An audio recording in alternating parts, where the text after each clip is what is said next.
Atos dos Apóstolos, capítulo 48. Paulo perante Nero.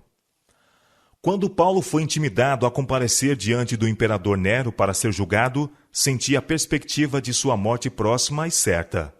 A séria natureza do crime de que era acusado e a animosidade que prevalecia contra os cristãos ofereciam pouco terreno para a esperança de um desfecho favorável. Havia entre os gregos e romanos o costume de permitir a um acusado o privilégio de contratar um advogado para pleitear em seu benefício perante as cortes de justiça. Por força de argumentos, por apaixonada eloquência ou por apelos, rogos e lágrimas, tais advogados logravam muitas vezes assegurar a decisão em favor do prisioneiro, ou, falhando isso, conseguiam abrandar a severidade da sentença. Mas quando Paulo foi chamado perante Nero, ninguém se aventurou a funcionar como seu conselheiro ou advogado. Nenhum amigo lhe esteve ao lado, nem mesmo para preservar um relatório das acusações apresentadas contra ele, ou dos argumentos que usou em sua própria defesa. Não houve entre os cristãos de Roma quem viesse à frente para estar a seu lado nessa hora de prova. O único relato certo dessa ocasião é dado pelo próprio Paulo em sua segunda carta a Timóteo. «Ninguém me assistiu na minha primeira defesa», escreveu ele. «Antes todos me desampararam. Que isto lhes não seja imputado. Mas o Senhor assistiu-me e fortaleceu-me, para que por mim fosse cumprida a pregação, e todos os gentios a ouvissem, e fiquei livre da boca do leão». 2 Timóteo, capítulo 4, versos 16 e 17. Paulo perante Nero. Como se salienta o contraste! O soberbo rei, diante de quem o homem de Deus devia responder por sua fé, tinha alcançado o mais alto poder terreno, autoridade e riqueza, bem como as mais baixas profundezas da iniquidade e do crime. Em poder e grandeza, ele não tinha rival. Ninguém havia que pusesse em dúvida sua autoridade, nem que lhe resistisse à vontade. Reis depunham as coroas a seus pés.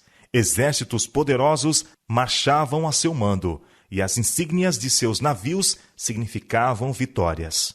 Sua estátua foi erguida nas salas dos tribunais, e os decretos dos senadores e as decisões dos juízes eram apenas o eco de sua vontade. Milhões se curvavam em obediência às suas ordens. O nome de Nero fazia o mundo tremer. Cair em seu desagrado era perder a propriedade, a liberdade, a vida. E a sua carregada fisionomia era para temer mais que a pestilência. Sem dinheiro, sem amigos, sem conselho, o idoso prisioneiro estava perante Nero, apresentando a fisionomia do imperador, o relato vergonhoso das paixões que no interior combatiam, e exprimindo o semblante do acusado, um coração em paz com Deus. A vida de Paulo tinha sido de pobreza, abnegação e sofrimento. Não obstante a persistente difamação, opróbrios, maus tratos com que seus inimigos tinham procurado intimidá-lo, destemidamente mantivera no alto o estandarte da cruz. Como seu mestre, tinha sido um errante sem lar, e como ele vivera para abençoar a humanidade. Como poderia Nero, tirano caprichoso, licencioso e apaixonado, compreender ou apreciar o caráter e os intuitos desse Filho de Deus? O vasto recinto foi invadido por uma multidão ávida e inquieta, que se comprimia e acotovelava para ver e ouvir tudo o que ocorresse. Os grandes e pequenos ali estavam, os ricos e os pobres, os doutos e os ignorantes, os orgulhosos e os humildes, todos igualmente destituídos do verdadeiro conhecimento do caminho da vida e da salvação. Os judeus apresentaram contra Paulo as velhas acusações de sedição e heresias, e tanto judeus como romanos o denunciaram como tendo instigado o incêndio da cidade. Enquanto insistiam nessa acusação contra ele, Paulo conservava uma inquebrantável serenidade. O povo e os juízes olhavam para ele com surpresa. Tinham presenciado muitos julgamentos e olhado para muitos criminosos, mas nunca tinham visto um homem apresentar um aspecto de tão santa calma como apresentava o prisioneiro perante eles.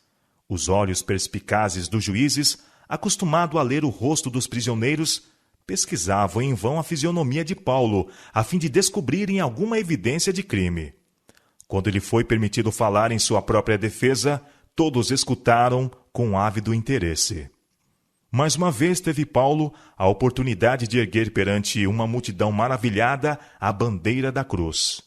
Contemplando a multidão diante de si, judeus, gregos, romanos, juntamente com estrangeiros de muitas terras, o espírito se lhe agitou com um intenso desejo da salvação deles.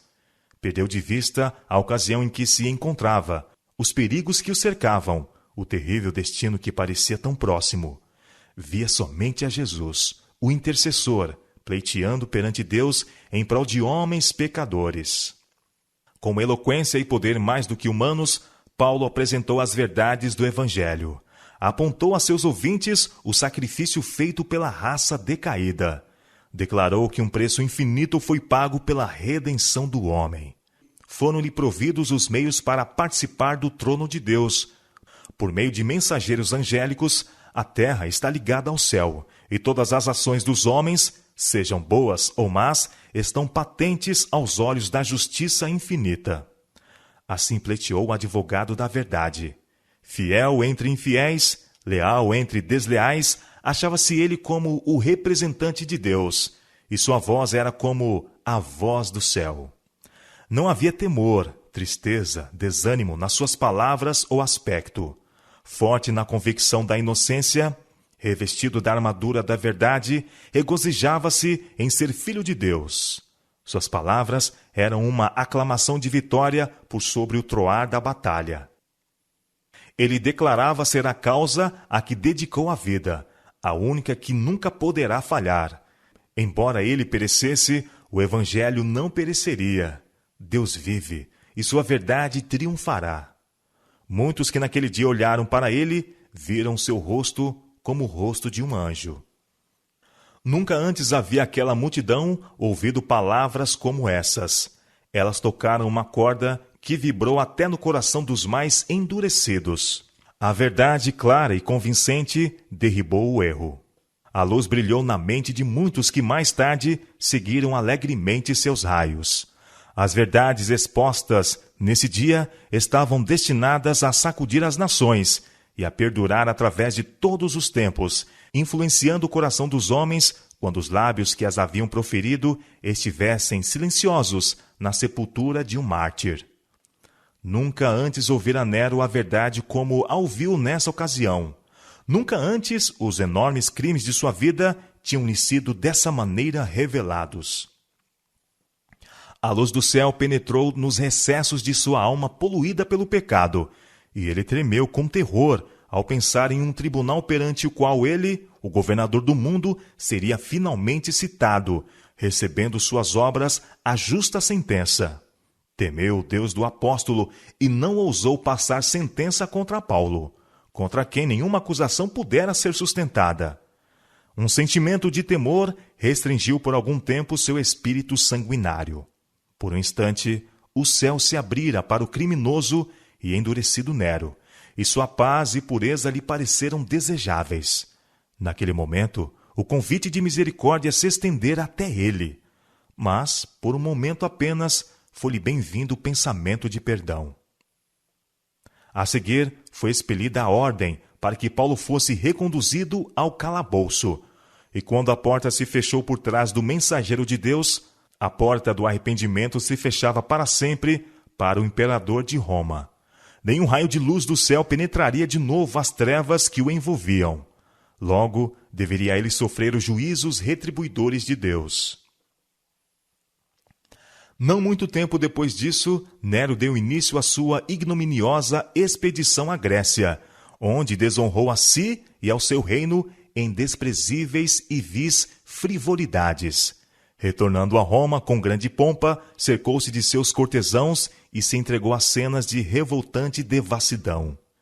Em meio a essa orgia, ouviu-se nas ruas uma voz de tumulto. Um mensageiro despachado para se informar da causa voltou com novas de empalidecer, dizendo que Galba, à frente de um exército, estava marchando rapidamente sobre Roma e que a insurreição havia já irrompido na cidade, estando as ruas cheias de uma multidão enraivecida, que, ameaçando de morte o imperador e todos os que o cercavam, se estava rapidamente aproximando do palácio. Nesse tempo de perigo, Nero não teve, como o fiel Paulo, um Deus poderoso e compassivo em quem confiar.